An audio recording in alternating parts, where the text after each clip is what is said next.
Cameron online. We have city auditor Jenny Sims, and we have audit staff Christine. And I'm going to butcher your last name. It's pretty Okay. It's Christine. And Rosalind. And Rosalind. Okay. And then we've got CPA Rosalind Medina. And we have Brett lurking in the background. Oh, I know. Yeah, he won't come and sit next to me. So, all right. So that was the call to order. Meeting minutes for February 17th, 2026. Did anyone notice any changes or corrections that were needed to the meeting minutes? All right. No motion is needed on this one. I'm seeing head nods online that there is no correction. So seeing none, the meeting minutes are approved as presented. Next, item 3, we have a work plan discussion. And then this one is a brief opportunity to discuss the next planned project on the audit work plan and to receive feedback from the committee for any new potential projects to consider, or if we should reprioritize any projects that are currently under consideration. Is there anybody that wants to lead this? Am I taking? I mean, I can just start, but then Yes, I know I that, love this. I I know love that it. Christy wants to jump in, but the procurement policy audit that I'm working on now will most likely be ready for the next meeting that we have. The draft report, and you will approve it or ask for some edits. And so then the next one that we currently have lined up is to do a third-party contract review of the parking contract. So, and Christy mentioned that she has another idea that might replace that. So I'll to hear what that is. I was gonna say, I do, but I also want to know if anybody has a deep passion for looking at this contract. I don't want to step on anybody if this was something we were anticipating or looking forward towards, or Michael, you just stepped in. So if you feel incredibly passionate about the parking contract and reviewing that, which I believe has a lifespan through. Well, the issue actually comes up because if this is one of those situations where it came before council and it needed to be extended or renewed, and Like where it came from. right, Yes. yes, yes. And so I think that there's a desire to, you know, have a look at it, but whether that's our role or just asking our contracts administrator to take the first go at it. I don't want to overstep that. So I'd be okay with waiting, but knowing that the you know, there's Reprioritization not falling off. I think the fact that the council had questions about it doesn't mean it needs to be, you know, kicked to an audit. It needs to be looked into with some, whether there's metrics or things like that, that I don't think there was time to compile in the window that we had to renew or extend the contract. Is that, I don't know if you follow that. I do think that Deborah has an interest in this particular audit, and it does get kicked quite often. Yeah. But I don't know what her interest is in it. We did look at some matters regarding parking fairly recently, like I think last year. We didn't issue a report, and I'm not going to talk about why that is, but so we have done some work on parking.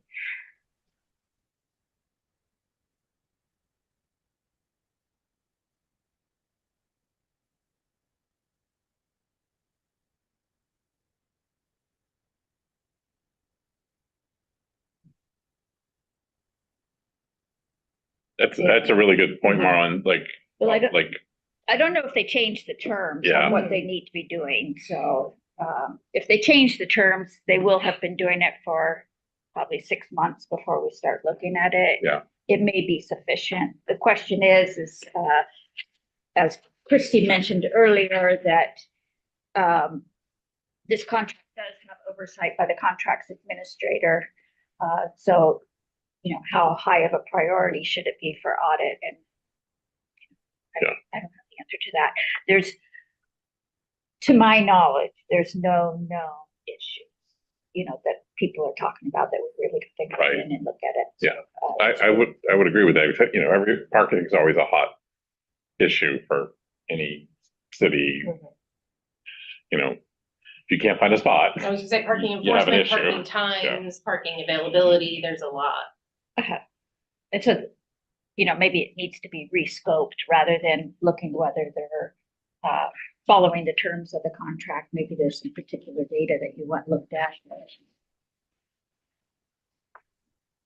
Yeah, that would make sense, because as it's written right now, my concern with it was the fact that it was almost like we were verifying if they were meeting the four corners of that contract, which everything that we have on our plates right now, I felt like Well, Melinda does a great job. and that in is contract. Melinda's Yeah, job. and that's contract So management. it's almost like, should we audit Melinda? Like, Yeah. I'm not suggesting, but you know what I mean? Like, that her job is part auditing of the terms and Yeah. stuff, so. But if we do give this contract more, because it is just signed, and I'm not sure the terms of it, if it matches or it's just a continuation, but allowing for a longer life cycle so that we can take that snapshot of understanding what it is that they provide, what services, and then looking and seeing the additional things of parking, like both of you were bringing up, that they would be things not only of, does the contract cover what we need it to cover, kind of that lens, not are you doing it, but like, is it covering everything? And then also, are there other things kind of under the parking umbrella that we're noticing that, could be tweaked in our city to help everybody out? But I do think that some longevity with the contract would be helpful in taking on that project. Taking it on right now, our snapshot may not be robust enough. Well, and ultimately, I think you want the timing to be closer to when the contract is coming up for renewal or expiration, and then you're looking at, is the contractor performing? Yeah, Mhm. all right. And that's 2030. That's what I looked at. I was like, that Right, is, so you want to be talking about it. So I'm hearing two really good time-related reasons to push it out. One, as Marlon brought up, about having enough of the existing contract to audit and not looking at things that might have been before that contract was signed, but also to have it come due in a time that it's usable to make the next decision, as opposed to, well, that was from 2 years ago. They probably fixed all these corrective things, and now we were gonna throw, like it's, so anyway, that's kind of rough. yeah. So would we be in agreement to perhaps pivot to something, like that's what's listed as our next actionable item in this? Do we have consensus to kind of explore some options?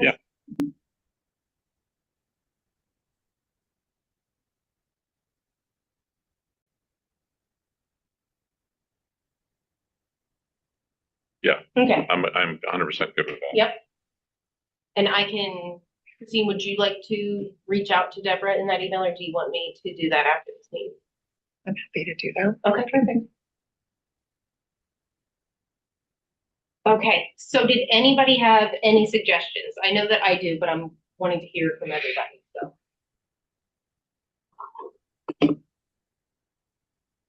Okay, so I just want to make sure it's not the Christie show. Like, we don't No. need that. This is collaborative. It already is. Hey, then I want to see some jazz hands, some spirit sparkles.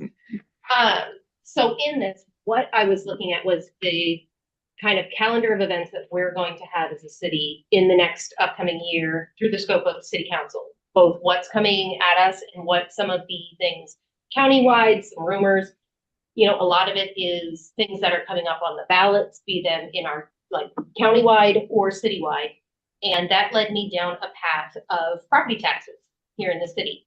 And so there's a lot of discussion on getting things on the ballot about our property taxes. But what I didn't feel comfortable with is the picture of where our property taxes are right now and an understanding of kind of that snapshot. We talked about that before, of like what the property taxes look like. Upon some investigation in this, I started with Department of Revenue, and they have an amazing, just on their website, super easy. You just click on Kitsap County and it's got the list of exemptions for properties. And Michael knows about this application, so correct me if I'm wrong with any of this process, but every year to get a property tax exemption in certain categories, you have to send an application to the Department of Revenue by, I think it's March 31st, depending on what, it may be different exemptions have different dates. I'm not 100% sure. I was specifically looking under the like the charities, the churches, and what else, like arts and all this stuff that's under that little fun Excel document that you can just click on it as a download and it gives you all of Kitsap County. And then it's an Excel spreadsheet, so you can just do it by city where the actual property is. And so then I just clicked on Bremerton and I saw more like almost 400 properties just in that one category that are exempt when there were like 960 throughout the entire county. And so I was like, oh, that's a lot in Bremerton. And then, so it kind of led me down the path of knowing that a property owner puts in this application, it goes to DOR, they approve or deny it on their level. They create this Excel spreadsheet, or they create a mechanism to send it over to the county assessor's office. The county assessor's office then inputs that information. There's no validation, there's no double checking, there's not anything because it's a state organization sending it to the county. They then put it into their system, and then that system sends out everybody's property taxes, through notifications twice a year. So I did call our county assessors and just ask them, hey, what validations, what mechanisms, how is this looked at with these exemptions? And they had confirmed that they do not have, like when they get that from the Department of Revenue, that they just enter it into their system. That they, the onus is really on Department of Revenue and making sure that the applicants are giving fair and accurate information on their application. And so that to me was like, oh, perhaps this is something we need to investigate in this. Just so what I was thinking was like round one, figuring out kind of exemptions that are possible, because there are different categories of exemptions. I don't think it's fair to just kind of look at things and say like, if you have, you're either exempt or you're not kind of thing. There are different categories of what these exemptions are. So having a good understanding of what exemptions you could have here in Kitsap County.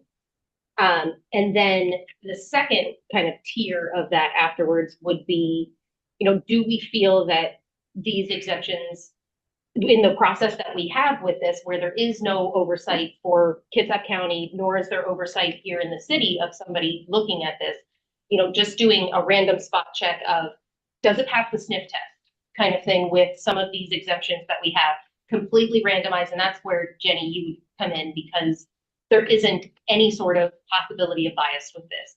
You would have a mechanism of just checking within these categories of like, does this make sense for these exemptions? And then going from there, do we see any issues that city council could look at ordinance wise of what are we missing in our big picture with, when it comes to, do we have the correct policies? And this is where you would be coming in kind of tier 3, a little bit more of, if we notice anything, if there's something that's like, hey, a lot of these aren't passing the sniff test, what is it we can do as a body? Because there's only so much we can do. And so that's what I was thinking with this. And I think it would be a good project to take on, only because there is a lot of chatter within the county and within the city of property taxes and levy lid lifts and, different mechanisms for bringing in revenue. But I think we have at our disposal, and personally, I think that my little district and all of that, for representation purposes, looking at the existing system that we have and making sure that it's working well, I think is really helpful for the community. Just because we know that these exemptions are there, I am not here to attack exemptions. They absolutely exist, and they exist for reasons.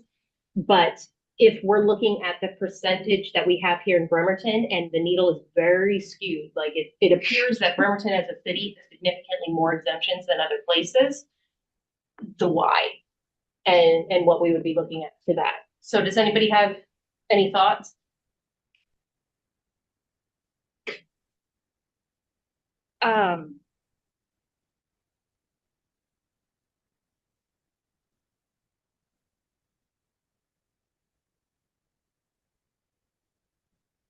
Not necessarily. So we also don't have, there are no mechanisms for, hey, wait a second, you shouldn't have exemption, or we're not the penalty police in any of this. And also, I'm not your mom. If you filled out your application and you said that these are all those things, I'm not there to validate your application that you sent to DOR with this. If they have some sort of attestation that you promise as an applicant that this is correct information, we have to take that. That's what happens annually. So Yeah. the very first time you do the more exhaustive, so Roxy has one as an arts and culture venue. So it was, like it was looking a little like hard to qualify for. But since now we've, I think, just renewed it maybe 2 years. Then it's an attestation. Mhm. But we know the criteria, so we have to make sure, obviously, because we consider ourselves auditable. Mhm. I would have assumed from the state. Yep. So then I had this idea like, well, does our auditor, Jenny, just have the authority to do that? I actually had called Kylie as I was coming up the elevator. Oh, perfect. And so it didn't send off an immediate red flag, whether we had, because it's in the context of ensuring that. And I will say, I also like the idea, because what we're talking about when we talk about property tax is sort of like everyone pays a fair share, right? So we just want to make sure that's happening.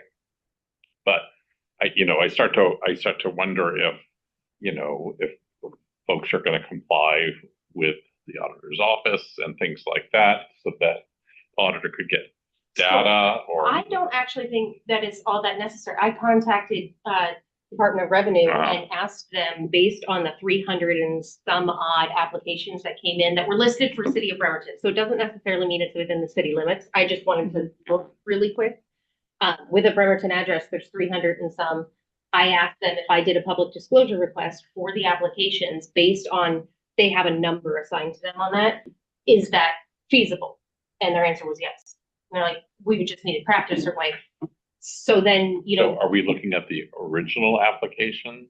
and that would come from the public disclosure nuances that I actually, so to help with all of this, I've got my Post-its. Yeah. So the Department of Revenue has a specific property tax unit that they have with this that I had called and submitted some of my questions to.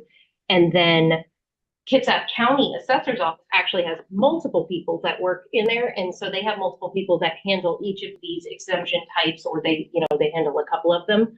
And had asked them just lightly, hey, if we take on a project like this, one, if I'm kicking over any rocks that's in somebody else's wheelhouse, I want them to know about it. I think we all work together in all of this. And then the second was, if I was to send any public disclosure requests to them, how would that be received, kind of thing? Like, what are we thinking with this? And they, both representatives that I had talked to over at the assessor's office were very comfortable with it, let us know that whatever we got from Department of Revenue, they should have, but if their records don't match, because there is a possibility that something could have, like, there's some sort of loophole, there's something that didn't get updated, there's all of those things that we could start looking at. But I really feel like if we are looking at revenue sources, because I don't think this is going to go away, I don't think it's a 2026 problem, that our coffers are running thin. And so we are looking for revenue sources. I do think we have a responsibility to ensure the revenue sources that we have right now are working properly. And so that's kind of the thing. I am not looking at, like I said, we don't have authority to go out and, I'm not the property tax police. I do think that Mike Riley is mapping out all of these at the time, so that it might be better something to kind of let them have sort of a first go at it, and then if there's reason, But he's doing a visual representation right on a map. So well, that, but that's also going to have Yeah. it's going to have the data. I assume he's using GIS, which I would think so, but you and I haven't heard any finalizations of this, so I don't know Yeah. what he's working on, but that would be my question, is if it's an additional layer that is over like the existing parcel search, where, you could click on it and then you could find more information, or is this just like potentially just going to be a picture that you're looking Yeah. at of like, my goodness, that's a lot of color in our city. I mean, when I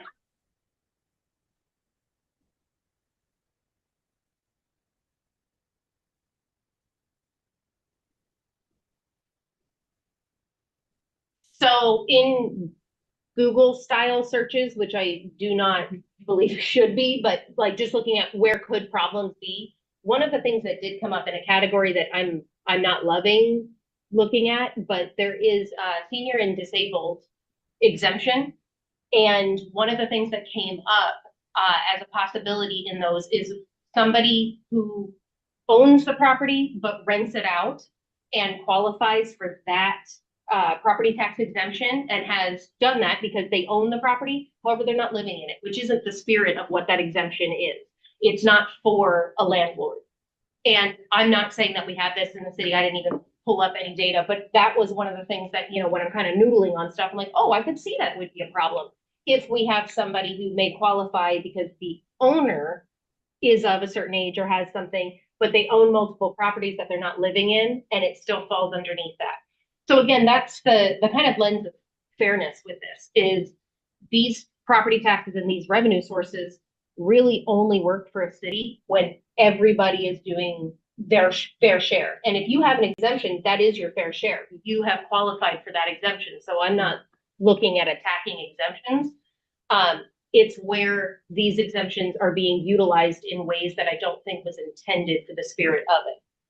Did you put together a list of all the different types of property tax exemptions? So the county has a list and they say that there's 6. And that's what I wanted to talk to Department of Revenue because they have these amazing pamphlets too. Oh my gosh, I was down the rabbit hole on Department of Revenue where for each exemption class that you have, it gives you, it's like a 1 to 2 page document that says like you qualify if you have this, this, and this with these bullet points. Here's some examples of who could qualify. And here's a Q&A of like, is it me who qualifies? And it was great. It was answering some of my questions that I kind of hypothetically I had. would assume there would be more, but it must There's be, a lot. must be broad categories. Yes. And so it's just all, I mean, there's a ton of hyperlinks in this to these one pagers that, match what application you may be filling out. So that's kind of where I was saying like round 1 is getting our arms around what is an exemption? Yeah. And who would qualify? What are the categories? How does this kind of, like I said, what is exemption? The other issue that I was looking at is it tells you whether you have an exemption, so 100%, or a partial. And you could have a partial exemption because, one of the examples that I saw on there was a church that owns a lot, but the lot has on 25% of it, they actually have a storage facility that meets the criteria for their personal use kind of thing. So on that particular lot, they do have an exemption, but it's only a partial. It is, it's 25% exempt and they pay 75% of those taxes. And so looking at the number of parcels that we have, it's very, very few. And so that's where I'm like, are we utilizing this correctly? Is the pendulum really 100% exempt or not? Is there more partial? Could you pull up the 6 categories at least, or? Yeah. I mean, because I know again, the theater gets arts and culture, which seems pretty narrow. Unless it's under a bigger umbrella or they're small. And I assume like faith-based organizations are one. Then there's MFTE. Unless that's not considered one because it's a whole different program. There's, Multifamily is tax exempt. that's what it is. It's a multi. I'm guessing the MFTE is not considered. It's, under yeah. the- So according I'd be more to, concerned with, are these folks actually renting to people who qualify in the income and that's a level? whole different, that's why I'm saying like looking at the branches that you could do with this, I think the first thing is understanding. And then from there, kind of figuring out where we'd like to go with this. But if you go to the Kitsap County Assessor's page, they have property tax exemptions and tax relief programs. They have the senior citizen and disabled persons, deferral of taxes for homeowners with limited income, current use, which is the farm and agricultural land, open space, and designated forest land, residential improvement exemption, destroyed property exemption, and nonprofit organization. So those are their main umbrellas. I think with the MFT, I think we're kind of special with that one here in the What was city. the last one? Nonprofit organizations, and that's where That must be a lot of. that was the one, and that's where Department of Revenue, you can just go on the site and see nonprofits, and it's got every county as a hyperlink, and you just click on Kitsap County and download it, and it gives you this beautiful little document that I'm looking at here. And then it's also got the RCW that states why it would be exempt. And so that allows for even further categorization of that, of where their exemption is, and it points you straight to the RCW of how you would need that exemption.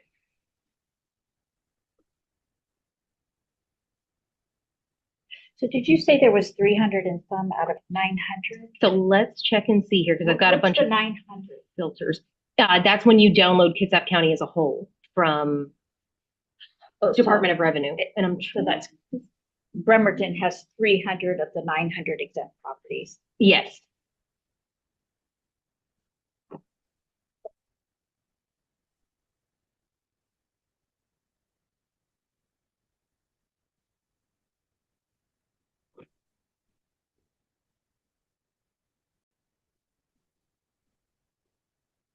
Yeah, and this came to me, that you can tell what I did this weekend, I'm pretty sure. But it wasn't a thought because of a single property. It was a thought of knowing that this is out there. And that's where, round two, however we decide to look at this, once we kind of wrap our arms around what exemptions mean for us, I think needs to be a collaborative, like which way do we explore this? So where I'm at right now is like sort of what's the end game and what's the value in doing this for the city and of the auditor's time. So let's I don't we're talking about doing some spot checks. So if we randomly pick X number of people and we find a couple problems, like does that trigger more, or do just random people get sort of penalized? No, because we Yeah. don't have a penalty mechanism. Well, This is not a. No, they get penalized because they're gonna lose, they could possibly lose their exemption. And then. Not and- by us. Yeah, True. Although we're gonna be the ones that have to like file the complaint with DOR or Mhm. something like that. So, I don't know, we'll use the Roxy as an example. So we, our annual property tax might be about $5,000 last time I remember looking at that. And so, and it's like very specific for us. I can only rent the theater 15 times to for-profits. I can rent it X amount of times to other nonprofits. Like they want to make sure that I'm just not like using my good deal to like other people get rich, sort of. Never mind, I'm trying to get rich. The theater. So like if I cross that line, and it's really kind of vague, because if you wanted to have a birthday party for Brett there, like, is that a for-profit? Is that a non-profit? Like there's not like some, are you asking for my some secretary little of? this, yeah. So Yeah. it's this kind of weird. It's this weird gray area, and I will say, talking to them too, there's some gray area, and I think there's a point where especially for nonprofits, we hope they're doing the right thing. They have a board that governs them. Mhm. Like hopefully they're not all participating in fraud. So when I just look at like randomly hitting, I'm trying to not use that kind of language too. Randomly, auditing or looking into some things, and because you started out the conversation saying like, oh, maybe there's some like revenue we're leaving on the table, so to speak. But even so, I don't know.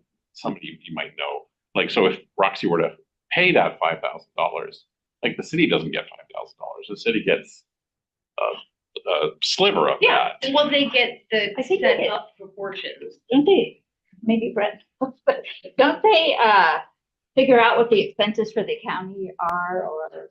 Yeah. And then they figure out how much they need to charge, so it would really be redistributed, I think, amongst the property I think, property tax paying. yeah, I think people. you're right. So like when a But it would new, lower our city residents' property taxes, and then, less pain perhaps when there's something to live with. I mean, but if you look at 5,000 against, I don't know how many households we have, 30,000 households. I mean, it's not a lot.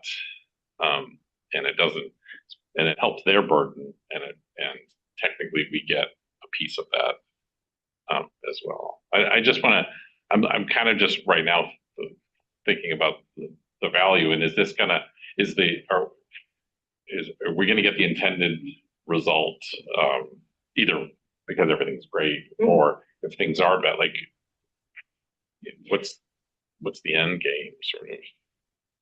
Well, I have a thought on it. I mean, Thank you. Yeah. we're serving the city of Bremerton residents. Yeah. And, if the majority of them are overpaying their taxes because there's inappropriate Yeah. exemptions being made, then that's one of the jobs that we'd be doing on behalf of our residents. Mhm. It wouldn't, I don't see, I mean, I haven't researched it, so I don't know, Yeah. but I don't see that the money flows back to the city of Bremerton, who also, I don't think, pays property taxes. No, I think on the city lots, I was seeing that those same exemptions are there. So that's the thing, we're listed on these lists too. But we started the conversation because budget's tight, we need money in the general fund. So if we're missing for some revenue, or I actually really appreciate the idea that residents are overpaying, especially when we're saying we would like you to pay 36.5 cents more, Well, whatever that is. That's kind of what I was getting at in this. It's not necessarily a brand new revenue stream for us to have. It's the fact that I know that things are coming. There are conversations that are being had in the county, in the city, in other cities around here that are, how can we get revenue in? What can we put on the ballots? What can we take back to taxpayers that is going to raise these things? But what we're not doing is looking at the mechanisms we already have and making sure that they're clean and fair. And so that, to me, if you're only going to look at, you know, where you're at today and what you can get tomorrow, well, and what about today? Like, is today clean? Is today the, you know, valid? And that's the thing. Yes, it is just a sliver, but as a property owner here, I want my sliver. Like, even if it's just a, you know, whatever it is, that is the thing of, if everybody is paying property tax and it's a percentage of what you feel as a collective we all owe into these coffers that gets distributed so that we can live in fantastic cities. That little bit of the pie that I am paying in, you know, if there's people who are not paying in, or if there's a mechanism and a loophole that we can close, and that's where you come in, where if we figure out that we do have legal loopholes in this, that you can very much fill out an application to get an exemption under some categories. Yeah. And we recognize that that could be closed, then we're doing that. And again, yes, it is $5,000. It is a tiny, tiny sliver, but each of those slivers add up. And if we're only looking at new and exciting ways to get money in and not worried about what we have, I think that's a disservice to the city. I think that where we might find, you know, concerning issues is like maybe somebody was granted maybe quite a while ago, and maybe the mission of the organization has morphed or changed, or the use of that building has changed over time.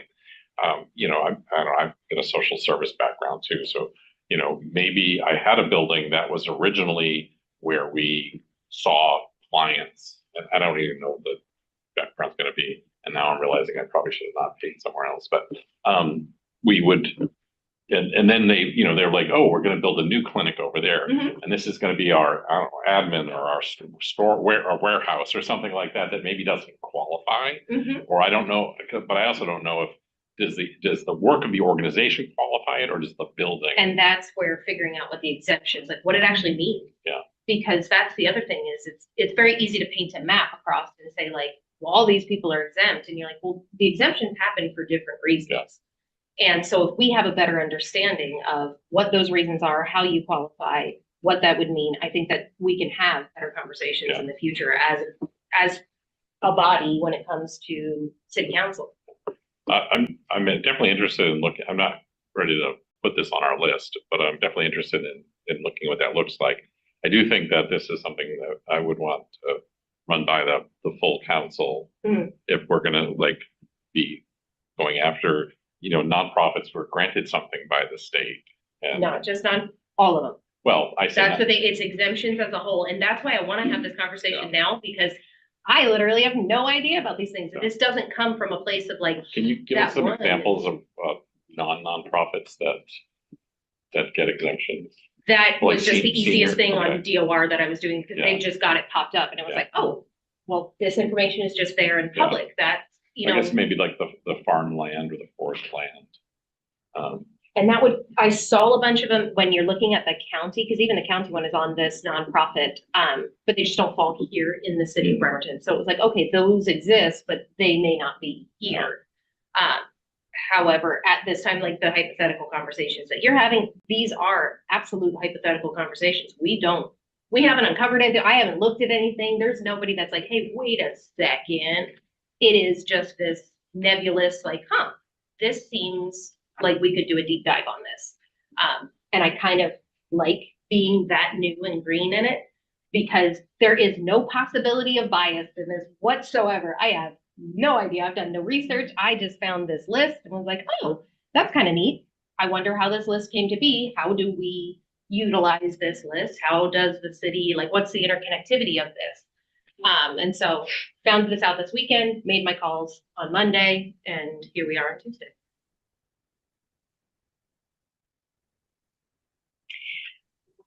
Well, I kind of see that it might be the type of project that would maybe evolve. So like you start with the data gathering, and kind of have a snapshot of the big picture of what everything is before you dive into it. So you can see if it looks like it's something that you do want to dive into.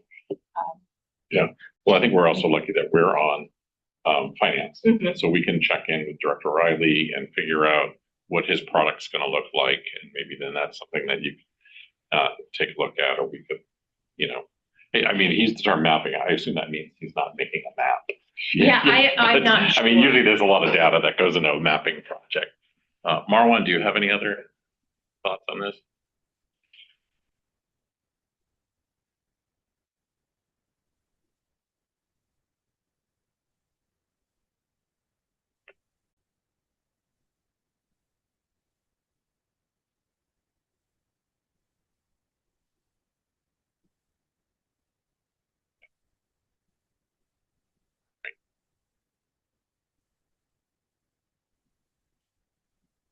That interconnectivity. I did run this by Jane as president. Yeah, well, I Just- have no yeah. doubt that Jane would support this. Yep, so I ran it by the president. I was trying to cover my bases of like, I didn't want to send Jenny in and it just be like, yes, this is what I'm thinking. And then you contact the assessor's office and they're like, listen, nightmare, no. And so like, I tried to do a little bit of legwork with this.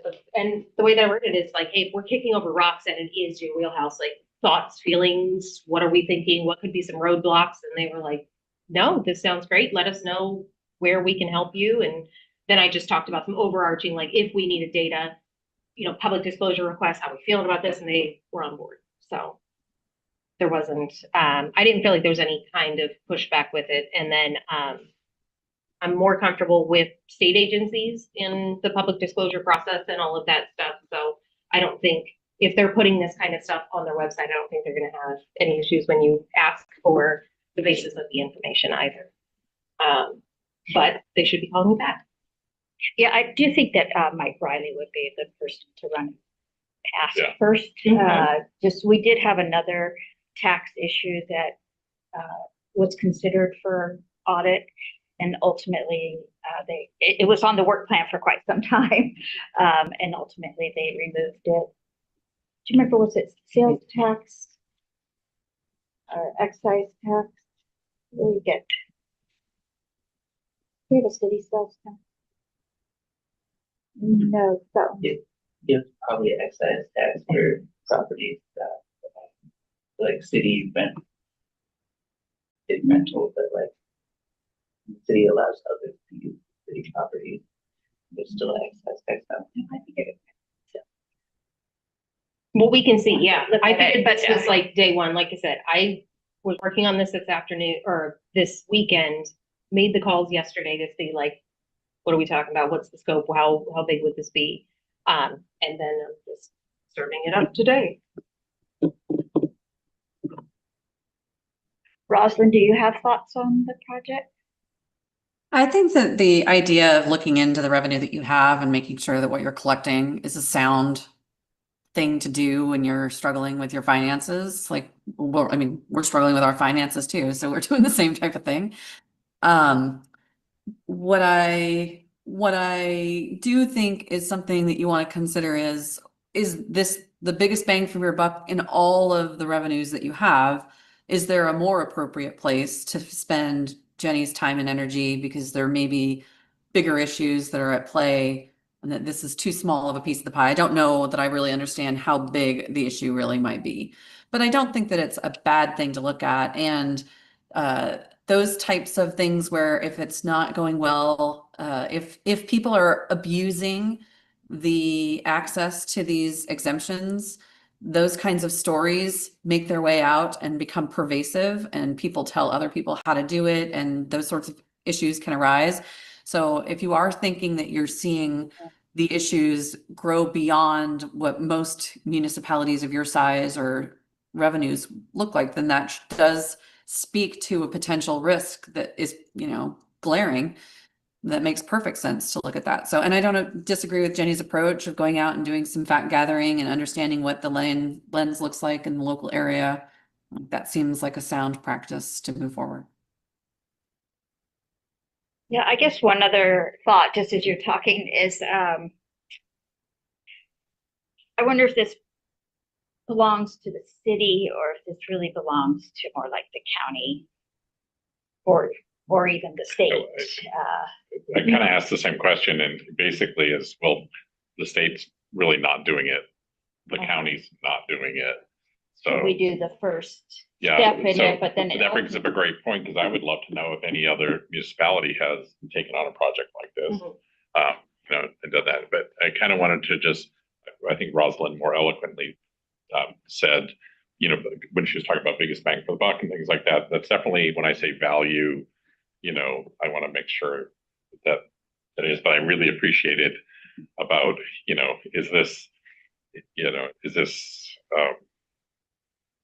well, I don't want to say is it a problem, because I know we're not saying that right now, but is it a solution?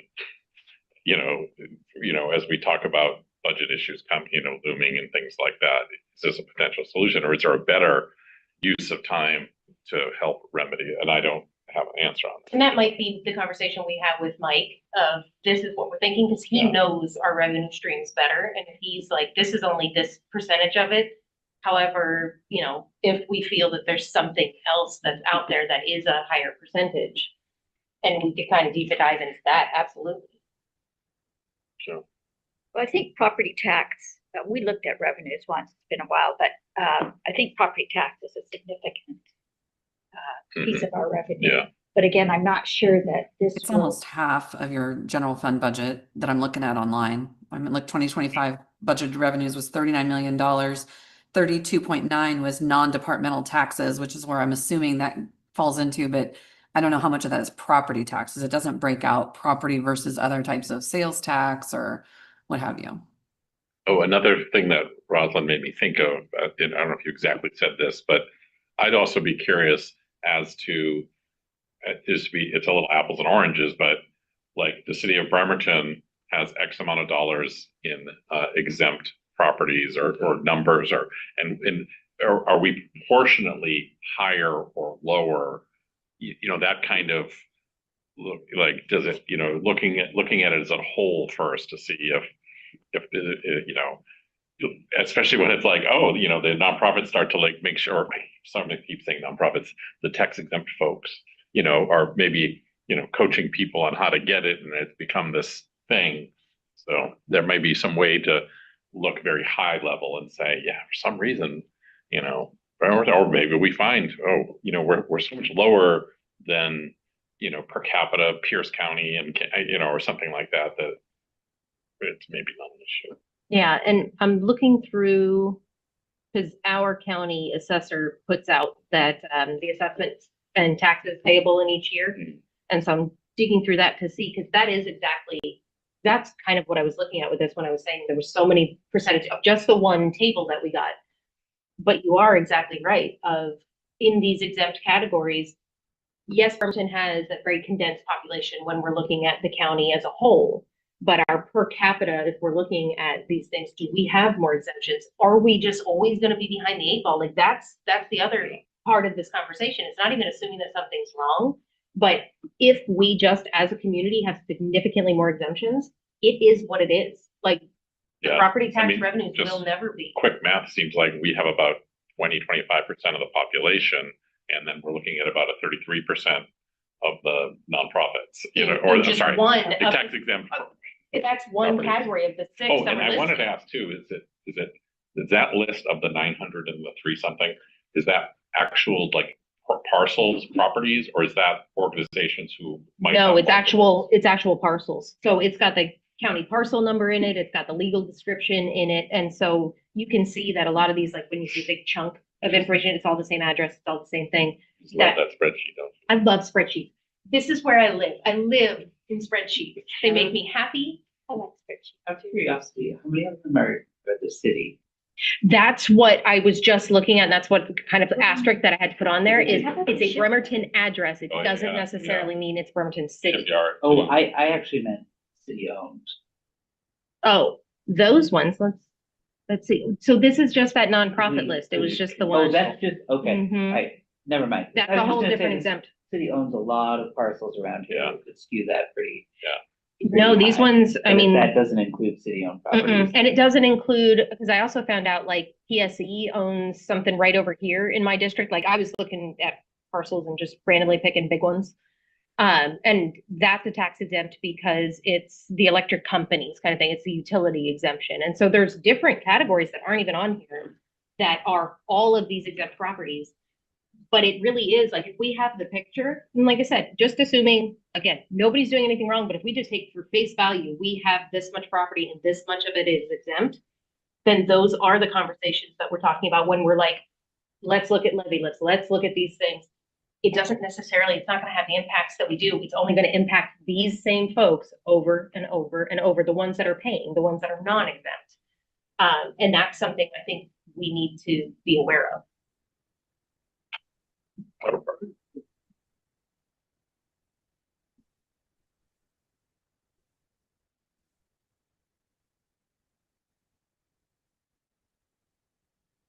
Mhm.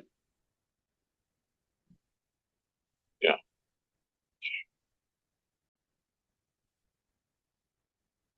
There's a really, really good, just throwing it out there, on Department of Revenue's site, they have a great little one pager for that exemption as well, like how you qualify, if you qualify, what you need, so. Income base, which I wouldn't have Mhm. Yeah, and that's not necessarily, I would hate to have a scope of validation of these. It's more an understanding of where we're at with them. And like I said, that's kind of round one is understanding what these exemptions are, what they actually mean, and how much we're looking at on face value right now. And then from there, that's the branch of, okay, so do we want to do anything is the yes, no. And if we do, what would that look like? And I think that's where your team gets heavily, heavily involved because there's only so many mechanisms you can do. And those come from ordinances or changes or, hey, we noticed this loophole, like, is there anything that we can do? And the answer just may be no, based on RCWs, but those are the conversations that I think we need to have a good basis and understanding of the data so that we're not spinning our wheels and hypothetically coming to you with some of these, like, can we do these things? And you're like, no. That's future Brett's problem. Yeah. Yes, so.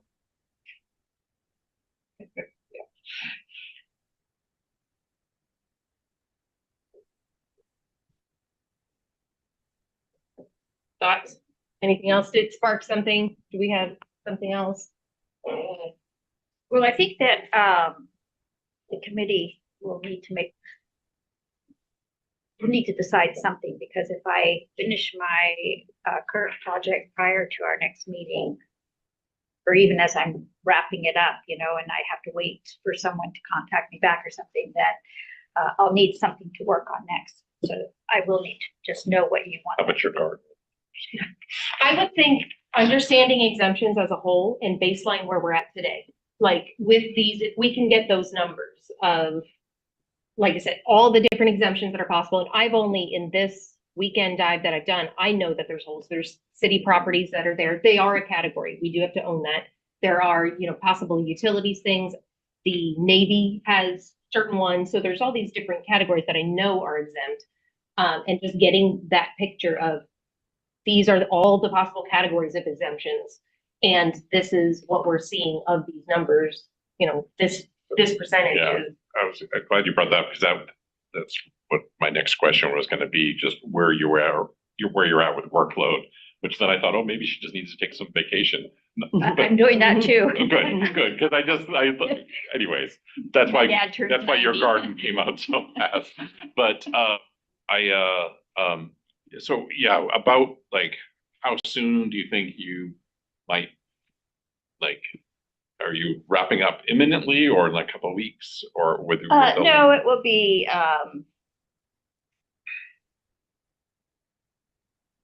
maybe May. Okay, so I believe we got some time to check in with Mike Mhm. Riley and maybe come back. I just, what I don't want to have you do is start researching an area that you're already digging down or that Mike's encompassing and things like that. So that's, my only thought would be then to come up with, and you could suggest this, but just make sure we sort of agree on a scope so that Jenny's gonna put her time on it and looking at it's actually very interesting. And as we keep talking about it, points are brought up.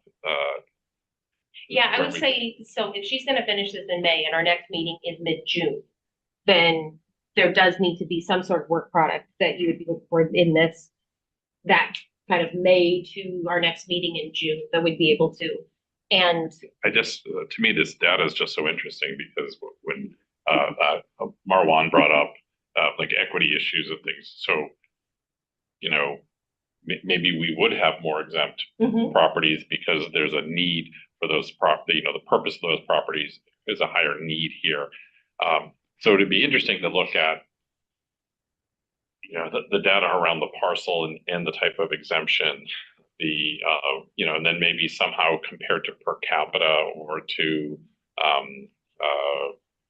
what's the household income term, mhm. or whatever, like that kind of stuff. And against some of our neighbors in some comparable cities or something like that. See, and I would love to have that conversation in June when we get back together again, to have some sort of baseline to noodle with these, Yeah. these ideas of like, hey, wait a second,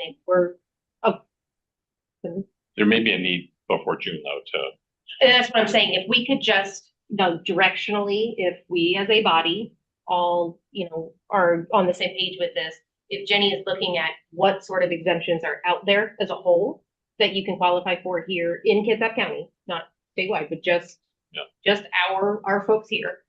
And then from there, what are we looking at with those? What are the percentages? What is there are 300 properties that fall underneath, or parcels that fall underneath the nonprofit ones. And there are 300 properties that fall underneath the categories of the senior and disabled exemptions. Just super broad numbers, again, not looking at specific parcels or assuming that there's specific problems. But I think if we have that data, then there'll be outliers. There'll be things that we can look at and say, hey, wait a second, maybe this is where we deep dive because this seems odd. But at this point in time, it would be rather, because you keep bringing up the nonprofits. I'm like, I'm not here to Yeah, attack I know. anybody. Like I'm feeling any attacked, that's why subcategory I of say this. it. Yes, He doesn't want to do the So- project. He's gonna vote against. that's where it's like, if we're looking at the numbers and we're looking at outliers, then we can start, deep diving into this information with it. Oh, I saw that on my peripheral. We can start looking at it in a more like, again, not believing that there's a problem, just making sure that these exemptions, our understanding of what they are is in fact correct to this system. And again, if there are any loopholes that we are able to recognize, then we can start looking at it from that. Are these possible hypothetical, things being utilized in this? And then, then we can take action from there.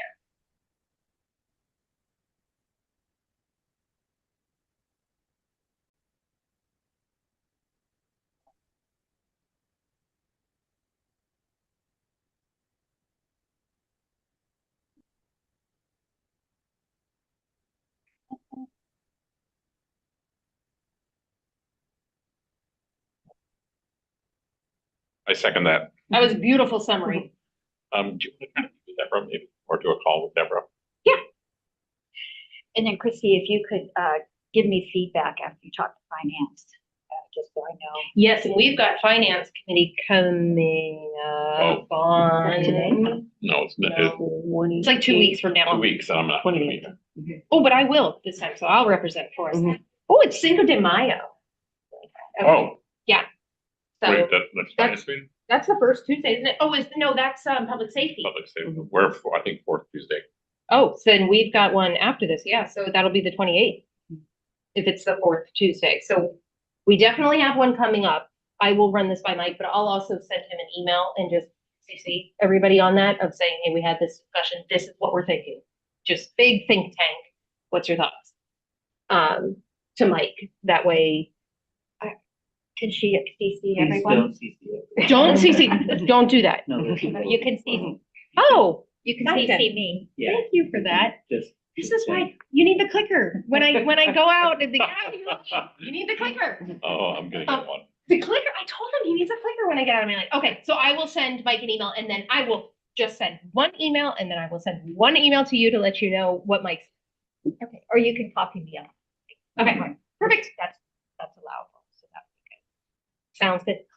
And just one of you should talk to Deborah as well. Not both.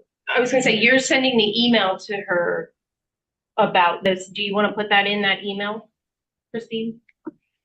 I can certainly, yeah. I just thought, like, if you talk to her, you can get her up to speed faster, and also check in with her about where she, you know, her thoughts on the parking. Yeah, okay. I was gonna say that was the initial email and that was going to her. And even though she didn't vote for you, she's one of your constituents.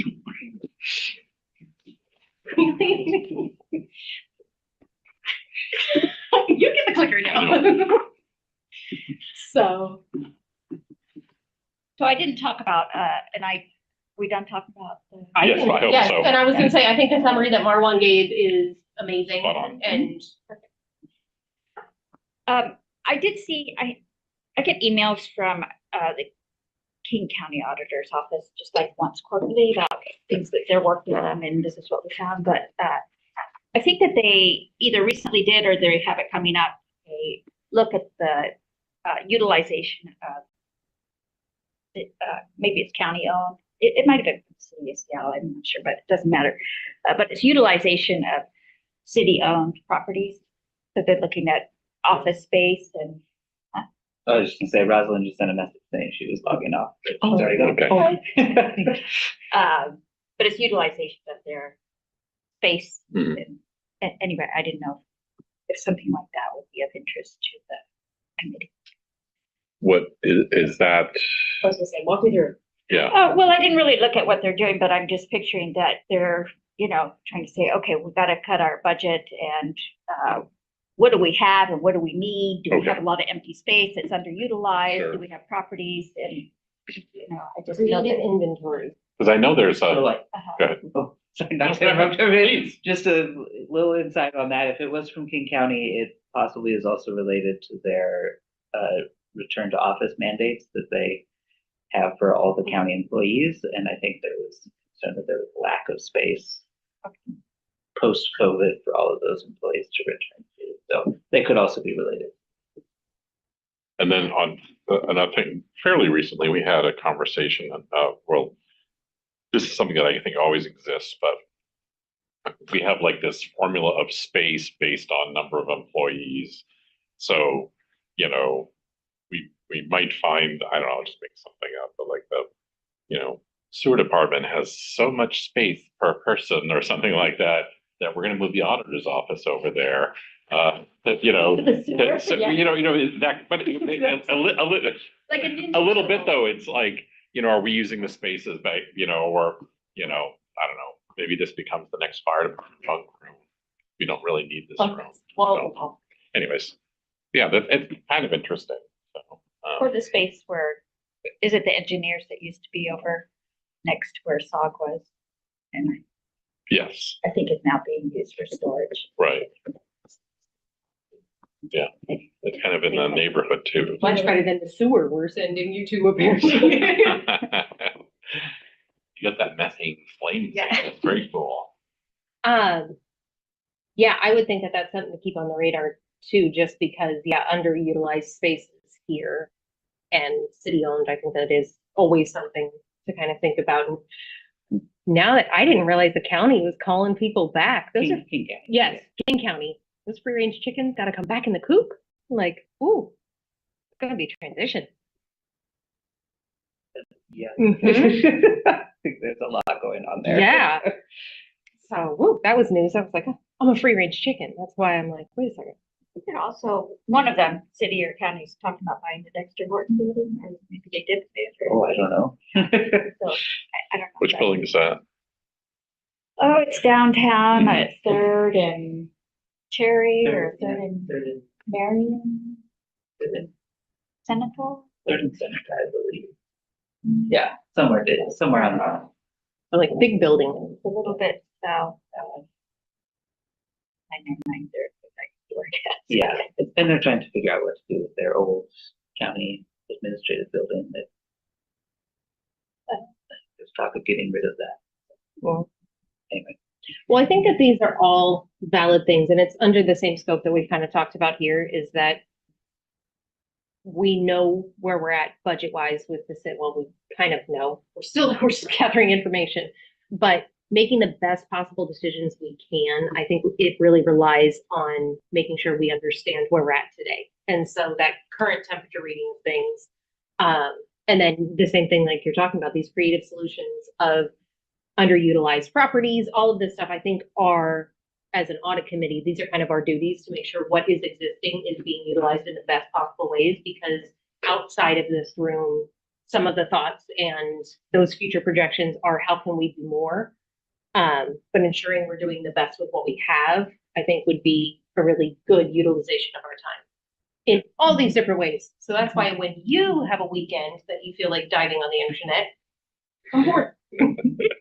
So we could put space utilization Feel like on, you it's have to, just a yeah, space yeah. folder, Yeah. since the committee, we don't have one. Dexter Horton sold to King County 2 years ago. Oh, it did. Yeah, it was like in foreclosure or default, and they got it for a steal.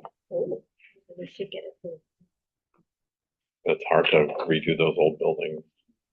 especially since it went through me. Okay, so I think we're good there. We have our work plan discussion. I have some takeaways. Christine, you have some emails to Deborah to make sure that she's on board with it. I think we're good with item 3, if we're ready to move on to item 4. Yes. Other matters and announcements. Does anyone have anything for the good of the order that we haven't exhaustively discussed today?